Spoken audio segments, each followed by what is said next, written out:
नमस्कार दोस्तों। इस देश में करोड़ों लोग कर्जे में गले तक डूबे हुए हैं। उन्हें ना तो कैलकुलेशन समझ आती है और ना ही उनके पास कोई फाइनेंशियल प्लानिंग करने वाला है। और कर्ज एक ऐसी आग है जो धीरे धीरे आपकी जिंदगी, आपके सभी रिश्ते और सभी सपनों को जला देती है। इकोनॉमिक टाइम की खबर देखिए, जून 2024 तक भारत में सिर्फ क्रेडिट कार्ड की उधारी 2,70,000 करोड़ की है।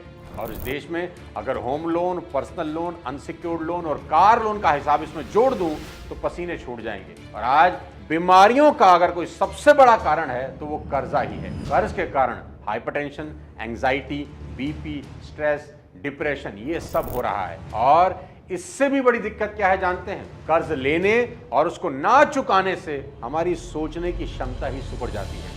इंसान कुछ नया सोचने लायक ही नहीं रहता। कर्जदारों के फोन से ही पीछा छुड़ाने में लगा रहता है। नया क्या सोचेगा, इसका फोन आधा टाइम तो बंद ही रहता है। अगर आप भी कर्ज में डूबे हुए हैं और इसका सॉल्यूशन ढूंढ रहे हैं तो इस वीडियो को आखिरी तक देखिए। आज मैं आपको बताऊंगा कि कैसे एक आम इंसान भी बिना करोड़पति बने अपने कर्ज से आजाद हो सकता है। ये वीडियो उन लाखों करोड़ों लोगों के लिए है जो EMI, credit card, personal loan या बिजनेस लोन के बोझ से दबे हैं और हिम्मत हार चुके हैं और सोचते हैं कि क्या वो कभी इस अंधेरे से बाहर निकल पाएंगे।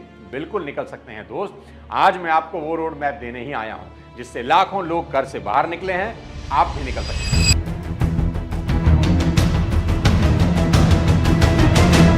दोस्तों, कर्ज से आजादी की शुरुआत होती है सच का सामना करने से। सबसे पहला काम जो आपको करना है कि एक डायरी या एक्सेल शीट खोलिए और हर कर्ज को साफ साफ लिखो कि आपको किसको कितना अमाउंट देना है और इंटरेस्ट रेट क्या है। आपको आपके सारे लोन जैसे home loan, car loan, education loan, unsecured loan, personal loan, credit card का लोन, इस सब में लिखना है और सबके सामने उसके इंटरेस्ट रेट भी लिखने हैं। जैसे होम लोन आपने लिया है 8.5% पर, कार लोन चल रहा है 9% पर, एजुकेशन लोन चल रहा है 10% पर, अनसिक्योर्ड लोन आपका चल रहा है 20% पर और पर्सनल लोन चल रहा है 2 से 3% महीने पर। और क्रेडिट कार्ड का लोन जो बना ही आपको बर्बाद करने के लिए है वो साला चल रहा है 35% पर। अब सबसे ज्यादा इंटरेस्ट वाले लोन को हाईलाइट कर दें या सबसे ऊपर उठाकर लिख दें क्योंकि यही साला सबसे ज्यादा तकलीफ दे रहा है।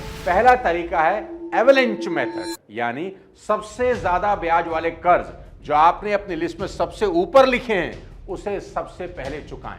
मतलब अगर आपकी लोन लिस्ट में 6 तरह के कर्जे हैं लेकिन उसमें सबसे ज्यादा इंटरेस्ट आप पर्सनल लोन या क्रेडिट कार्ड पर चुका रहे हैं तो सबसे पहले इस लोन को निपटाने की प्लानिंग करनी होगी। यानी लिस्ट में सबसे ऊपर वाले कर्जों को निपटाने से शुरुआत करनी होगी, फिर धीरे धीरे धीरे नीचे आना होगा।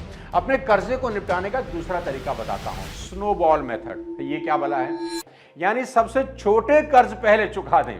आपने किसी से 10,000 उधार ले रखा है, सबसे पहले उसे चुकता कर दें। इससे कॉन्फिडेंस बढ़ता है कि मैं कर्ज चुका सकता हूं और मार्केट में आपकी रेपुटेशन भी बढ़ती है कि ये इंसान कर्ज चुका रहा है। दोनों मेथड में जो आपको ठीक लगे उससे शुरुआत कर सकते हैं। लेकिन अगर मेरी पर्सनल सलाह माने तो सबसे पहले बड़े राक्षस की गर्दन मरोड़े, यानी उन कर्जों को चुकाने में खोपड़ी लगाएं जिन पर ब्याज सबसे ज्यादा चल रहा है। अब बताता हूं कर्ज से निपटने का अगला स्टेप। आपको एक बेहद सख्त और प्रैक्टिकल बजट बनाना होगा आपके लिए, जो आपके इरादों की तरह ही सख्त होना चाहिए। तुमको अपने हर खर्च को ट्रैक करना होगा कि पैसा जा कहां रहा है और सभी गैर जरूरी जो खर्चे हैं ना तुम्हारे, उन्हें तुरंत बंद करना होगा आज से और इस वीडियो को देखने के बाद से, अभी से। खर्च पर चाकू नहीं, साला तलवार चलानी होगी। आपके सभी entertainment expenses, unnecessary monthly subscription कुछ समय के लिए उड़ानी होगी। सबसे ज्यादा खून पेड मोबाइल ऐप जो है ना वो एक आम आदमी का चूसते हैं और इतना धीरे धीरे स्ट्रॉ लगा के चूसते हैं कि उसे पता भी नहीं लगता। Netflix, Amazon prime, Disney Hotstar, ये 150 रुपए से लेकर 1000 रुपए हर महीने सिर्फ एंटरटेनमेंट के नाम पर फूकना बंद करना होगा। स्पॉटिफाई, यूट्यूब प्रीमियम, गाना प्लस, इन सब के पेड वर्जन अगर ले रखे हैं बंद कर दो मेरे भाई। और बहुत से ऑनलाइन लर्निंग प्लेटफॉर्म हैं जैसे अनअकैडमी, बायजूस, कई लोगों ने इनके कोर्स खरीद रखे हैं पर कोर्स छोड़ दिए लेकिन ऑटो रिन्यूअल चल रहा है। हर महीना पैसा कट रहा है, इन्हें पता ही नहीं है। चेक करो कि कहीं ऑटो रिन्यूअल में बहुत सारी चीजें कट तो नहीं रही। अगर कट रही हैं तो तुरंत बंद करो। और कुछ महारथी तो ऐसे हैं जिन्होंने डेटिंग ऐप टिंडर का पेड वर्जन ले रखा है। भाई वाह, 500 रुपए से 2000 रुपए तक महीने का खर्च है। अरे कुछ तो शर्म करो, कर्जे में गर्दन है और भाई टिंडर पर प्रोफाइल बनाकर घूम रहा है, रिजल्ट 0 है। इसे भी अपने मोबाइल से तुरंत उड़ाना होगा। और जो गेमिंग सब्सक्रिप्शन वाले पेड ऐप आपने डाउनलोड किए हैं उन्हें भी तुरंत उड़ाओ। मेरी मान लो, गेमिंग ऐप आपको करोड़पति नहीं रोडपति बनाने के लिए बनाई जाती हैं। ये सब हटा दीजिए। बाल्टी के छोटे छोटे छेद जिससे पानी रिस रहा है बंद करने होंगे। याद रखिए कि कर्ज मुक्ति फैंसी लाइफ से नहीं, फोकस लाइफ से ही आएगी। अब सुनिए तीसरा और शानदार तरीका। आपको एक इमरजेंसी फंड बनाना होगा ताकि अचानक खर्च में फिर से कर्ज ना लेना पड़ जाए। और कुछ करो कि ना करो, मेरी एक रिक्वेस्ट जरूर मानो। बार बार चिल्ला चिल्ला के कह रहा हूं, हेल्थ इंश्योरेंस सबसे पहले करवाओ। इंश्योरेंस का मतलब है आज की तैयारी, कल के कर्ज से आजादी। देखो दोस्त, जिंदगी में 2 चीजें तय हैं। एक अनसर्टेनिटी, यानी कभी भी कुछ भी हो सकता है, और दूसरा उसका खर्च, कि खर्च कितना आएगा आपके हाथ में नहीं है।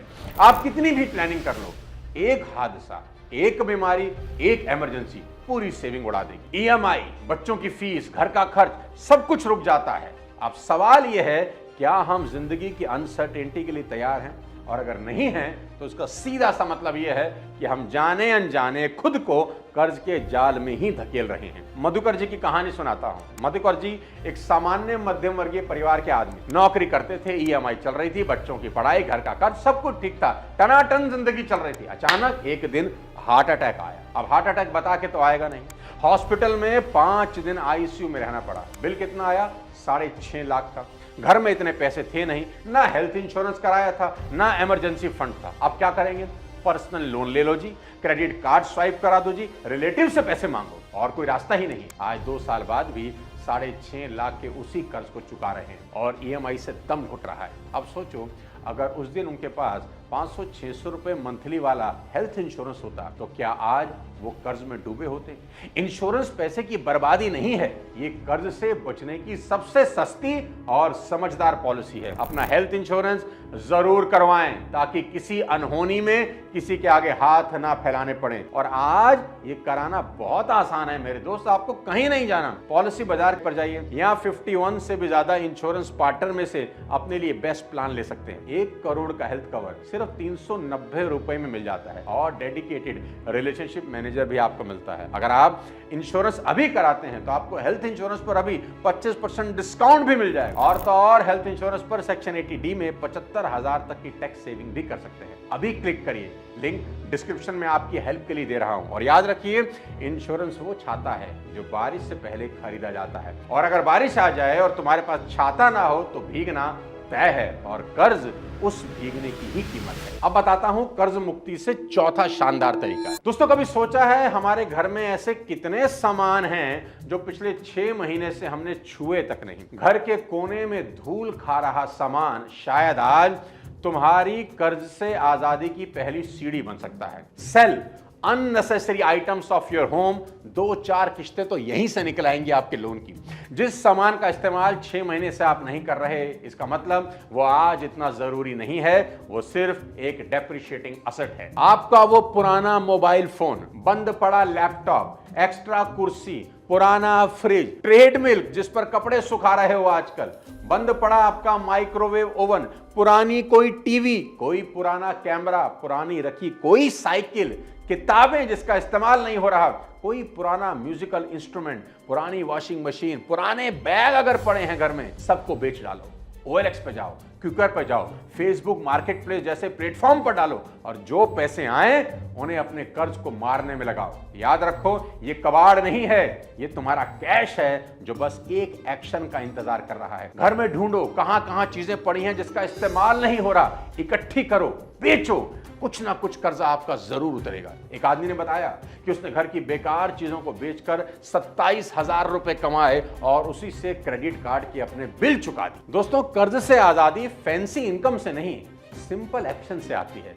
हर बेकार सामान एक छुपा हुआ कैश ही है जो सिर्फ आपके एक एक्शन का इंतजार कर रहा है। तो आज और अभी ढूंढो घर में क्या है जो काम नहीं आ रहा, बेचो और कोई ना कोई ईएमआई भरो।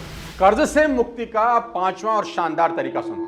अगर हस्बैंड और वाइफ दोनों काम कर रहे हैं तो एक की सैलरी से घर चलना चाहिए और दूसरी की सैलरी सिर्फ लोन को खत्म करने में जानी चाहिए। और अगर आप अभी तक अकेले हैं तो एक एक्स्ट्रा इनकम सोर्स ढूंढो मेरे दोस्त, क्योंकि लोन को लोन से नहीं इनकम से हराना होता है। आपको अपनी इनकम का एक और नलका खोलना होगा। और आज के सोशल मीडिया के दौर में दोस्त बहुत तरीके हैं पार्ट टाइम में एक्स्ट्रा इनकम कमाने के, बस आपको आंखें खोलनी होगी, थोड़ी सी मेहनत करनी होगी।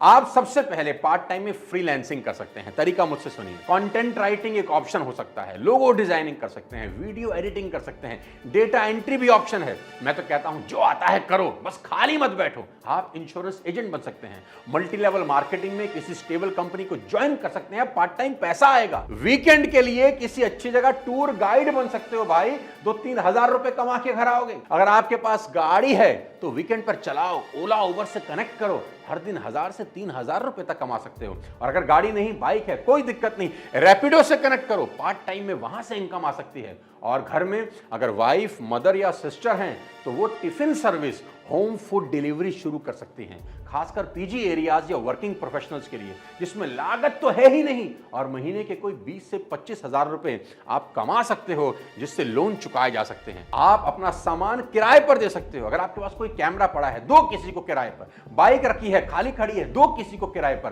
कार है किराए पर दो, प्रोजेक्टर है किराए पर दो, कोई भी टूल है किराए पर दो। जो चीजें पड़े पड़े धूल खा रही हैं वो कमाई करवा सकती हैं। और अगर आपके पास एक कमरा एक्स्ट्रा है, एक भी कमरा एक्स्ट्रा है, खाली मत छोड़ो, रेंट पर दो। पीजी कल्चर बूमिंग पर है, 3 से 7 हजार रुपए तक किराया मिल जाएगा बिना खर्च किए। हर महीने की एक ईएमआई उसी से निकल सकती है। दोस्तों, आपका कमाया हर एक्स्ट्रा 1000 रुपया भी एक हथियार है उस कर्ज के खिलाफ जो तुम्हारी आजादी को बंधक बना बैठा है। याद रखना मेरी बात, दुनिया में 2 तरह के लोग होते हैं, एक जो खर्च काटते हैं, दूसरे जो कमाई बढ़ाते हैं। लेकिन जो दोनों करते हैं ना, वो शहंशाह बन जाते हैं और वही डेब्ट फ्री लेजेंड होते हैं। अब बताता हूं छठा शानदार तरीका।